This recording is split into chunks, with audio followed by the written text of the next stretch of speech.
This is update for August 18, 2022, day 176 of the war, end of the day update.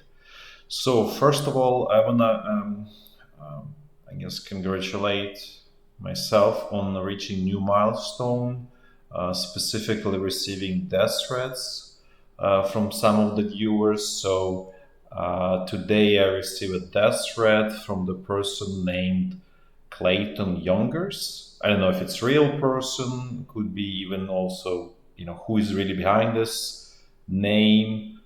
Could be anyone, honestly. Could be Russian KGB, could be anything Ukrainian, could be something Western. It seems that some people getting unhappy with the information that's being presented on this channel. So I just want to share. I have no plans to die. Nevertheless, this is, as you can see, this is the message that I received from this person. Could be also a reason that I discussed CPAC. If you remember, was discussion between like Orban, we're coming visiting to Dallas in Texas to meet with Conservative Political Action Committee, where he had warm reception and tried to kind of build link between Russian President Russia and his kind of like intermediary, and then the CPAC as well. So this is probably has something to do with that. I don't know for sure. Nevertheless, just wanna, in the spirit of transparency, share everything that's going on there. Now let's actually switch to actually sort of more important stuff.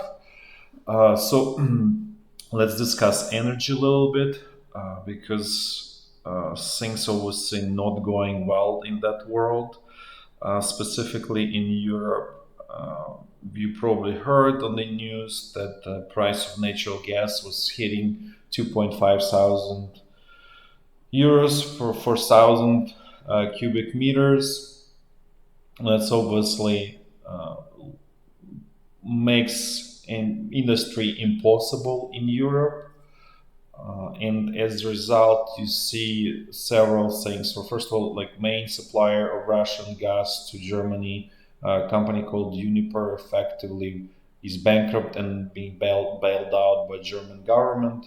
But eventually, even German government will not be big enough to bail it out if things persist. Because what this really means is, since Russia stopped supplying natural gas based on through the pipelines, Nord Stream 1, and which was contracted, let's say, we don't know for sure, but let's say 3, 4, 500 US dollars or euros at this moment. It's almost the same per thousand cubic meters. So the industry can sort of exist and survive in Europe as a whole.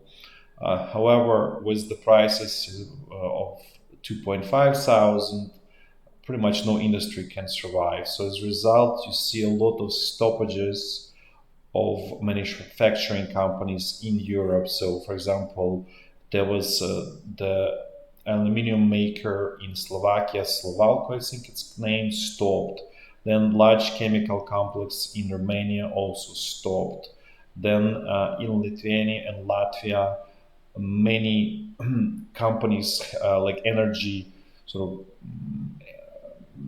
the companies that use a lot of energy are being stopped. Right, I think it's they're being stopped yesterday. So this sort of wave or shock is start to hit really in European industry, very strongly. And as you can see, that the areas where it hits is all energy kind of intensive. So you may see pretty much shortages of many things pretty soon, because it will affect automobiles because they use aluminum there. So you may not have enough automobiles. Then also all non-ferrous metals, right? Steel making, even things such as sugar making. So there might be soon shortages of sugar in Europe. Then also fertilizer, but fertilizer has been down. That industry is pretty much dead for a while at this point. I wouldn't be surprised also glass making. Everything that's consumes a lot of energy it will be shut down. Because, for example, a price of electricity got to like 4 euros per kilowatt uh, for industry in Lithuania and Latvia. Probably something similar is going on in Germany and other countries, and essentially no industry can survive. This is um, this is result actually while yeah, we can blame sort of Russia for not supplying natural gas, but this is actually happening because of the policy action uh, inside of Europe that essentially exposed Europe and destroyed the energy production ecosystem. And as a result, it become very vulnerable to the stoppage of supply of natural gas.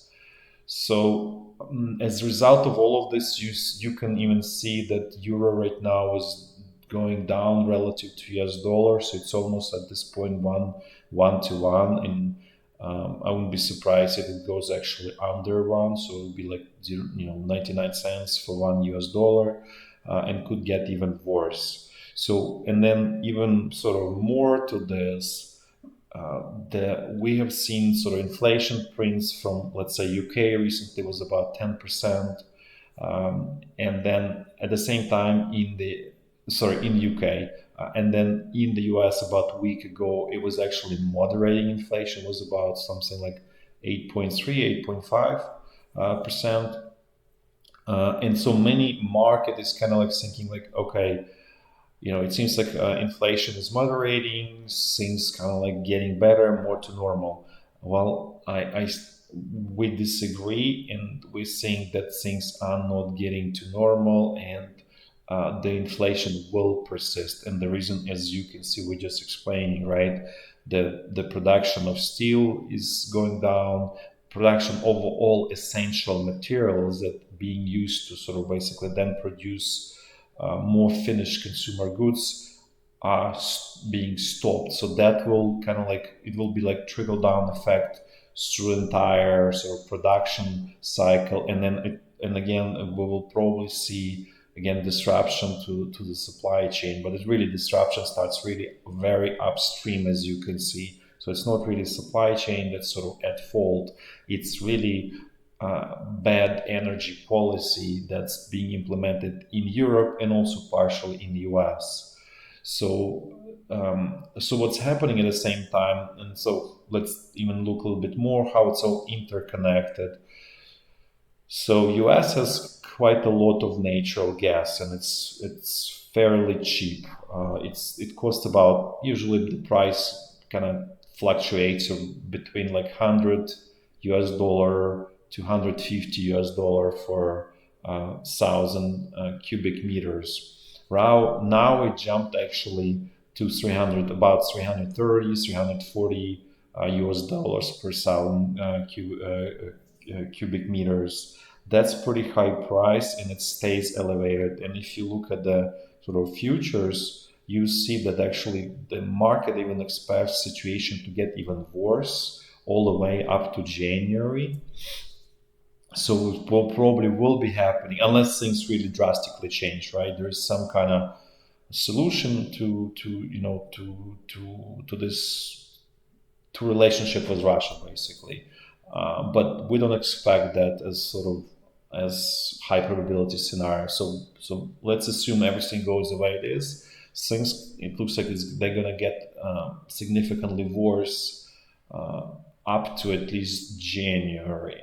What is really also, and then what's happening is that U.S. producers and some of their, like, the shipping companies, they basically siphoning natural gas from the U.S. internal U.S. Market and shipping to Europe because it's much more expensive, super profitable, right? So there's even companies like Cheniere LNG, that's like the stock price probably doubled by now.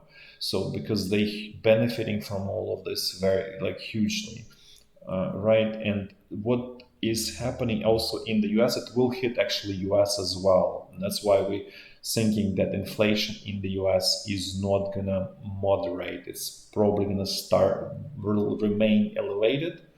And for this reason, because as you can see, price of natural gas is going up and it's gonna stay there and probably will go even higher because all of these producers will be taking this natural gas from the US to Europe and sort of sending it there. So and plus in the US there is a problem that the federal government is sort of preventing um, drilling and extraction of natural gas from the like public federal lands. So basically, it tries to restrict supply of natural gas to the market, right? So this is another also example of misguided policy that's gonna really backfire. So as a result, like in US as a country is very energy intense. It would be extremely sensitive to high energy prices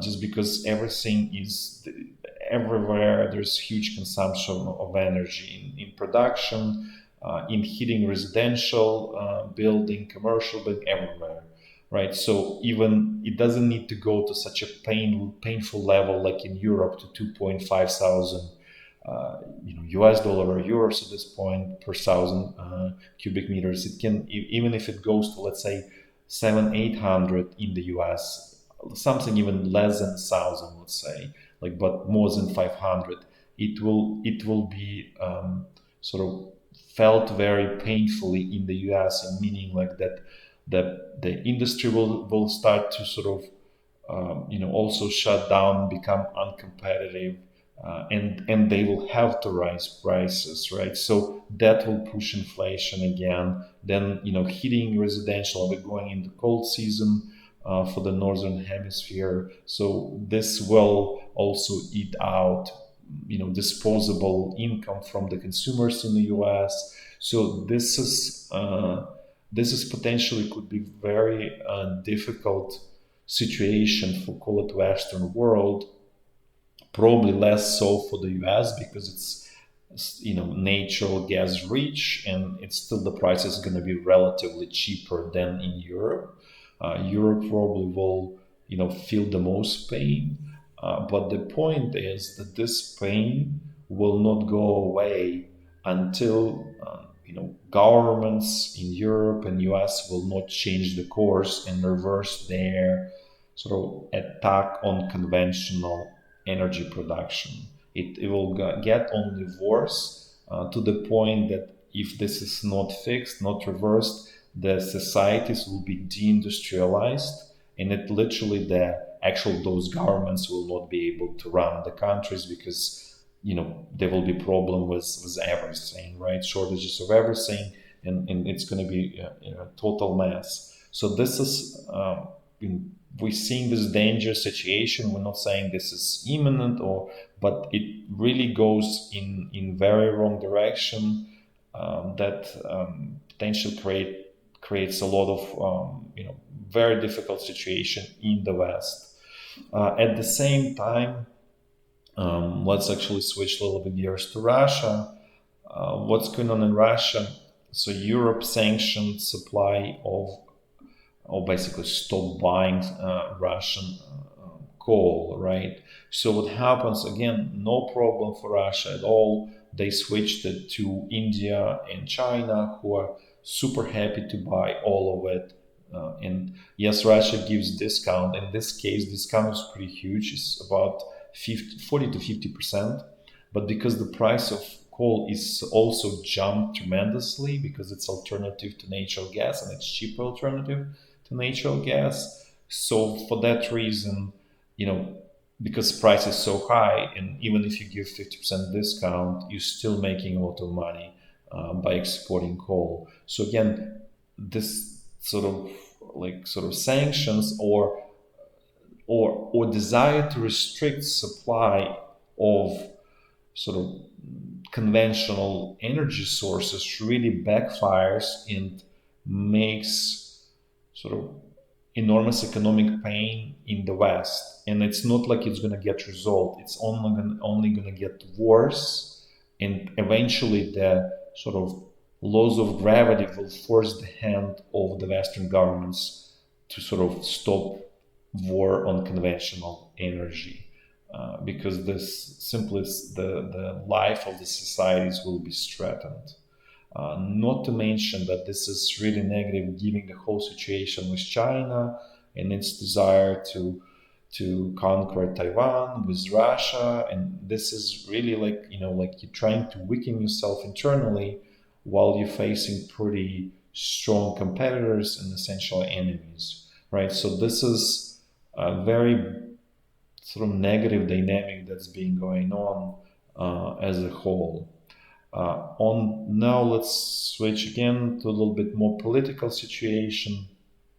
So, President of Turkey came to Ukraine. Then he met with Ukrainian president in Lviv here. This is Western Ukraine, sort of capital of Western Ukraine. And the point of that meeting was to attempt to broker peace deal with Russia, because he met first with Ukrainian president and he goes to Russian president and tries to kind of sort of be kind of like a messenger between the two and try to sort of find a common ground. So far, Ukrainian president said that Ukraine is not ready for any peace unless it gets back its territories back. This is probably going to be non-starter for Russia. So it seems, in our view, this probability of anything coming out of this attempt is close to zero. Nevertheless, politicians around the world trying, because the pain is immense everywhere, and even Turkish economy is unraveling. So it really sort of hitting the whole globe, let's put it this way. So now let's actually switch to military situation, military overview. There was a lot of attacks of Russian ammunition depots. We're not going to discuss it. We mentioned this before. We think they are not leading to real solution. They just more, painting a picture, more propaganda kind of situation, like helping with propaganda, but not really doing the sort of, not helping from a military perspective. The only sort of helpful was, again, attack at their dam near Nova Kakhovak. If you remember, there's a dam there, Nova Kakhovak. So obviously there's not attack at the dam itself. If you remember, there's kind of like a small bridge there that allows because there's a channel, bypass channel, that allows ships to go up and down the river. So that's what's being attacked. We don't know outcome, but eventually this bridge over this bypass channel will be destroyed enough that it's going to be that sort of last most important route for Russian troops on the Kherson bridgehead will be severe enough that it's going to be extremely difficult. Again, as we said, it's going to take a while, probably maybe another month, till probably maybe even end of September. We don't know. We're just looking at the pace of all of this, and it's super slow. It's kind of like a turtle pace, but the wheels of history kind of slowly moving there.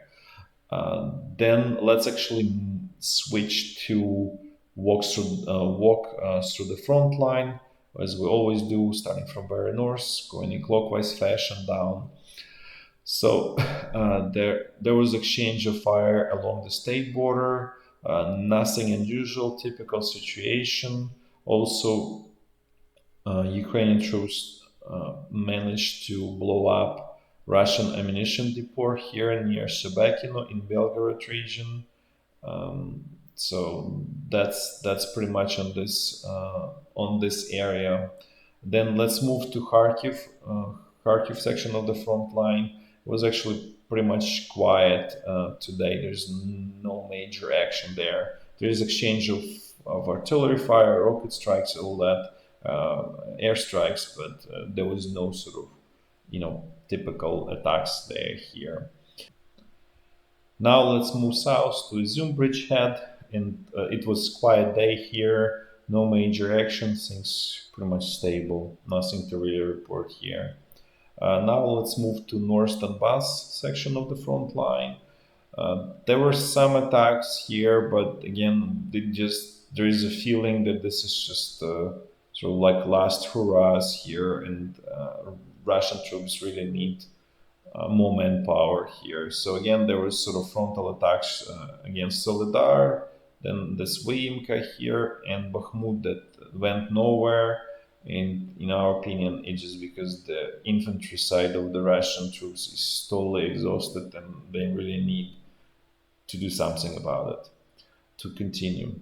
Now let's look a little bit more south. There were also small attacks at Zaitsev, Kodema, on typical locations, but again, no success. It just feels like extremely worn out on the Russian side.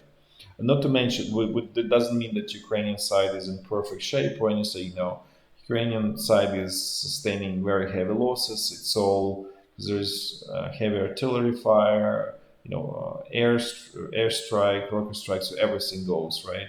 So there's the Ukrainian side sustains heavy losses. It just they manage to stay the ground. That's the only difference. Now let's move south. Let's see what's going on west of Donetsk. So let's just first look at this northern sort of section of this area. So again, there were attacks from Pisky towards Pervomaysk. We've shown that map. We're not going to show it today. Just nothing has changed here. So essentially like futile attack from this northeast or Avdiivka that went nowhere. So essentially this is kind of quiet and dead. Local attacks in Marinka that went nowhere. Now we actually have update. If you remember, a couple of days ago, we said that Russian troops had some success around Novomykhaylivka. So now we understand what happened there. They actually, as you can see, they managed to kind of like bridge the front line here and create this kind of like big wedge formation, which is, in our opinion, is pretty dangerous essentially because if they push further, they can penetrate and kind of really have opportunity to really exploit the create sort of bigger hole and exploit this in really dangerous way for Ukrainian side by hitting from the flank and from the rear and really forcing withdrawal of all of this front line, essentially collapse of it, or encircling Ukrainian troops here around Vuhledar and so on. So basically, this is not sort of dangerous at the moment, not imminent, but it's very dangerous long run situation. Especially if you think about it. If you look at also at this Zaporizhia front line, if you remember, Ukrainian stronghold is this Velika Novosylka. So essentially, this kind of like becoming like a salient here, this area of Vuhledar, from Vuhledar to Velika Novosylka, those two key strongholds. This is like big salient. So if Russian troops kind of like break through here and then attack from here, they essentially can encircle Ukrainian troops in this area. And if you're just a reminder, this is pretty flat with essentially no trees, so it's really difficult to defend unless you dig in. And if Russian troops break through, you cannot really quickly dig in. So this is potentially dangerous development. Let's see how it goes over long run. Now let's actually jump to this Zaporizhia front line. So this is what we're talking about, right? So this is this wedge that was kind of stable for a while, and now we have kind of wedge being built here. So if you kind of attack from here and from here, you're gonna encircle these two key strongholds and create huge gaping hole in Ukrainian defenses that could be then exploited further by moving kind of like north, and essentially it's empty and there's not much there in terms of Ukrainian forces, so you really can collapse the front line west of Donetsk. So that's why this is potentially dangerous development if it's not going to get arrested by Ukrainian side. Now let's move to Kherson bridgehead. Things here are totally, well, not quiet in terms of there are no attacks. There's nothing major going on here, just exchange of artillery fire at this point. And as we discussed, the slow destruction of this one remaining supply artery near Nova Kakhovka, because as we discussed, Antonivsky Bridge is essentially done. This bridge over in Hulets River also severely damaged. So this is one main one that still being able to supply Russian troops here. So that's it for the day. Thanks for watching, and until tomorrow, bye bye.